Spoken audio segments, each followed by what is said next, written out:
തിരുവനന്തപുരം വർക്കലയിൽ വീട്ടമ്മയെ കെട്ടിയിട്ട് പണവും സ്വർണവും കവർന്നെന്ന പരാതി വ്യാജമെന്ന് പോലീസ്. വർക്കലയിൽ വാടകയ്ക്ക് താമസിക്കുന്ന തമിഴ്നാട് ഈറോഡ് സ്വദേശിയായ ശ്രീനിവാസൻ, മാതാവ് സുമതി എന്നിവർ ചേർന്നാണ് പോലീസിനെ കബളിപ്പിക്കാൻ ശ്രമിച്ചത്.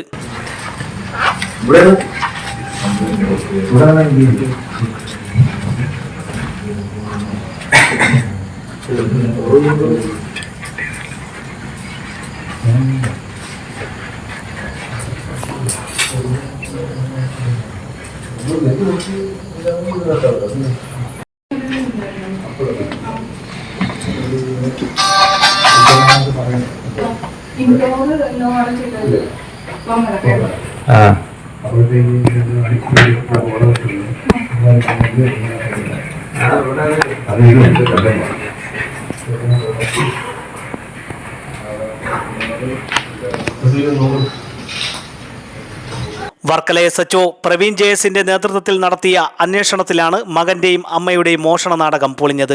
ഇക്കഴിഞ്ഞ ശനിയാഴ്ച വൈകുന്നേരമാണ് മുഖംമൂടി സംഘം അമ്മയെ കെട്ടിയിട്ട ശേഷം 5 പവൻ സ്വർണവും 1 ലക്ഷം രൂപയും കവർന്നതായി ശ്രീനിവാസൻ പോലീസിൽ വിവരമറിയിക്കുന്നത്. വിരലടയാള വിദഗ്ധരും ഡോഗ് സ്ക്വാഡും സംഭവസ്ഥലത്തെത്തി പരിശോധനകൾ നടത്തിയെങ്കിലും തെളിവുകളൊന്നും ലഭിച്ചിരുന്നില്ല. തുടർന്ന് ശ്രീനിവാസനെ ചോദ്യം ചെയ്തതോടെ പോലീസിന് വിവരങ്ങൾ ലഭിക്കുകയായിരുന്നു.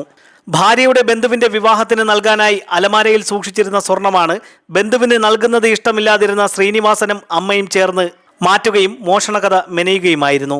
സംസ്ഥാനത്ത് കുർവാ സംഘ ഭീതി നിലനിൽക്കുന്ന സാഹചര്യത്തിൽ പോലീസിനെ തെറ്റിദ്ധരിപ്പിച്ചതിനും വ്യാജമൊഴി നൽകിയതിനും വർക്കല പോലീസ് ഇവർക്കെതിരെ കേസെടുത്തു.